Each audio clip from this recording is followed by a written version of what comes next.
Hey America, this is Amazon Dude coming to you from Wyoming. Spent most of the morning watching the Ways and Means Committee.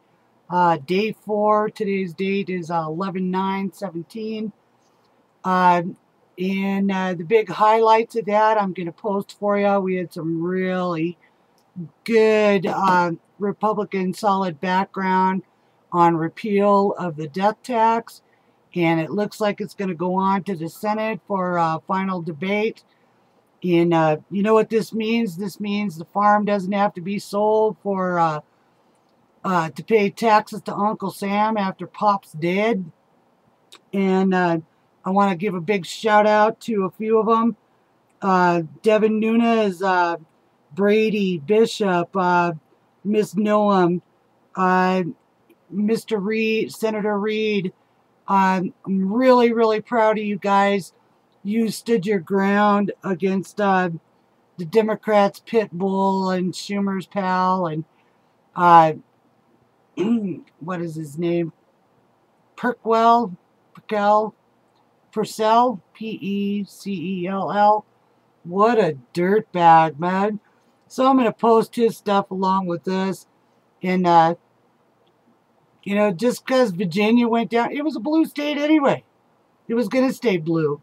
That's where they're bringing in all these refugees and, you know, giving criminals voters' rights. And Virginia's probably lost as much as Oregon and Washington and California. Notice it's all these East Coast states that get lost in this babbling brook of bullshit. But anyway, here's some of the best highlights. I hope you enjoy, and leave a comment after At the end of a person's life, his or her product, the entire product of their life, they paid their income tax, they paid sales tax, they paid taxes. In the case of my family, which I read the other day, my dad was a parts picker, my mother ran the switchboard at a Chevrolet factory. It took them all their lives to build something. Now, at the end of my mother died early at 67 from cancer. My dad made it to 89 years old. My dad never feared death. He feared death taxes. He knew he was going to die. But he also knew that if he wasn't able to do something ahead of time, the entire work, his entire life, and my mother's entire life would be in jeopardy because of this tax that looms over people's head because of an event called death. You don't want to call it death tax. You can call it something else. Call it end-of-life tax. But what is so hard for me to comprehend, this is such an immoral issue that in America, we will, on the event of somebody's death, after they have paid taxes their entire life, after they have built not only their family and their business if they have, it doesn't have to be a farm. In our case, it was an automobile dealership. These people worked 7 days a week to build this, and then to say these privileged few people are taking advantage of a tax issue that they never should be privy to. That is absolutely insane. That is not who we are. That's not who we should ever want to be. But to sit here and listen to this time after time, and then all of a sudden to say, well, we're talking about people like the Trump kids. Those are the people we have to be afraid of. All those terrible rich people. Don't you get tired of the identity politics? Don't you get tired of this war on the wealthy? Don't you get tired of constantly going after people and saying, you know what, their trouble is they're just too damn rich. They worked all their life, but they're too damn rich. So you know what? I don't care how hard they worked their whole life. I don't care what they've done to get through it.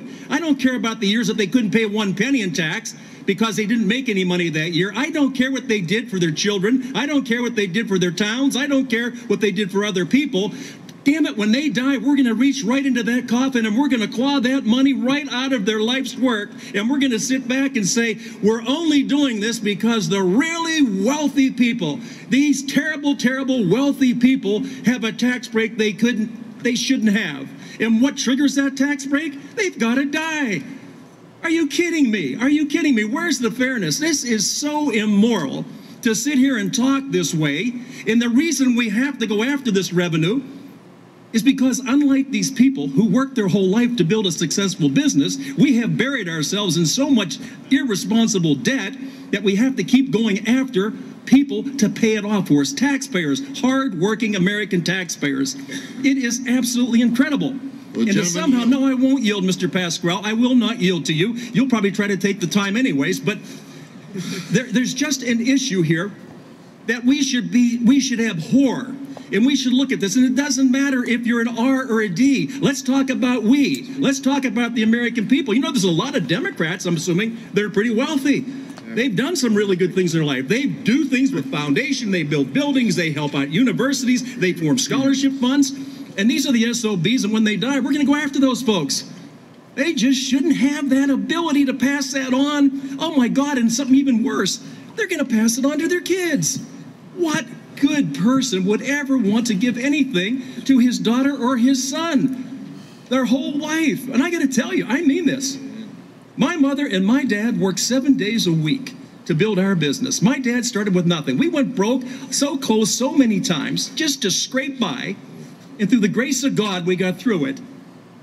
And at this guy's age, at 89 years old, 2 months shy of his birthday, 90th birthday, I sat with him in the middle of the night. You know what he told me?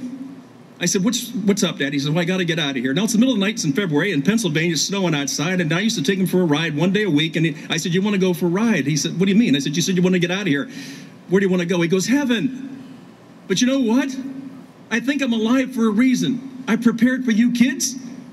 But there must be something else for me to do. That's why he's keeping me alive. I just wish you'd tell me. Those are the people you want to tax after we buried them. Ridiculous and immoral. This bill not only eliminates the estate tax, Mr. Chairman, but it does nothing to the step-up basis. You all know what that is, right? Since you're so familiar with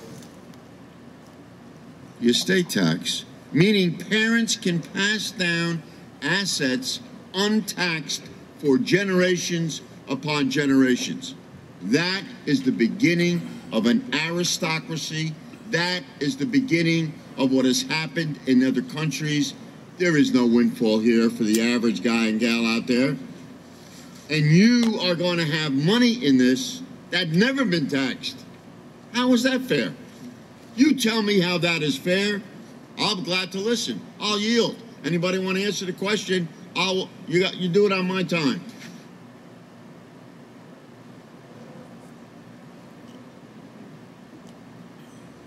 I got 2 minutes left. How is that fair to pass down your assets that you've accumulated after paying taxes? That have never been taxed, yes. Okay, so if you're building these assets and these estates, that's after usually income taxes have been paid in full by those people. The residual assets and estates that are created are after you've earned that money, after you've worked your tail off day in and day out to create that estate. And how is it not fundamentally unfair in America to take away, as my colleague from South Dakota had happened with her family farm? How is that fair that the government takes that away from her family? Answer your question. Yeah, the gentleman from New Jersey controls the time. I yield back. Mr. Chairman, the point is that there are many assets. 50 years ago, we taxed assets more than income. Now we tax income more than assets. And there's a reason for this. We're all part of it, Democrats and Republicans, that laid out this tax.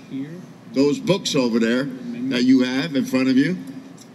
Your party is not totally responsible for that, neither are the Democrats. But you provided a perception out there that there's a windfall. There's no windfall here.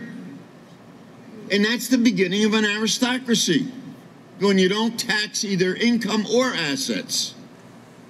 And I'm saying to you, that's what's being created here. And I've heard nothing to the contrary. Nothing to the contrary. And I hope folks are listening to this. The death tax is a misnomer. And they don't use it as much as they did before. There is a reason for that. Of course, it can't stand up to scrutiny. He runs Conroe Welding Supplies, got 5 shops, started 40 years ago with his brother and uncle. Today, his son and grandson work there. They have 5 shops. None of them are in the good part of town. And he's done all the estate planning, all of it. He's just shelled out thousands to do it. But now, you know, you count the store, the inventory, the trucks out back, all those welding oxygen tanks. One store, he's already over the limit. So he's got 4 at risk. His question to me was, you know, I didn't work my whole lifetime for the government. I did this for my family. I've got a young woman, Tammy Fisher. She worked for us up here. She went back to Texas, settled. I think it was her aunt's estate, but one of her family's estate. They had to sell. Been in their family 100 years. They had to sell off about 2/3 of it just to pay the death tax. These are the idle rich. I mean, these are special interests. And you look at the people. Think of the people who supported this in the past: community pharmacists, the wholesale florists, your roofers, service station auto repair people. They don't have clean hands among them. That's the idle rich. Look at our small business entrepreneurs, professional beauty association, our beauticians and our barbers. Gosh, they're idle on Sundays, maybe.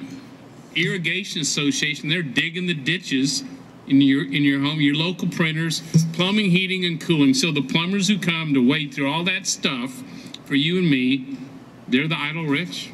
And seriously, I'll tell you what, this is the most un-American tax we have. You work your whole lifetime.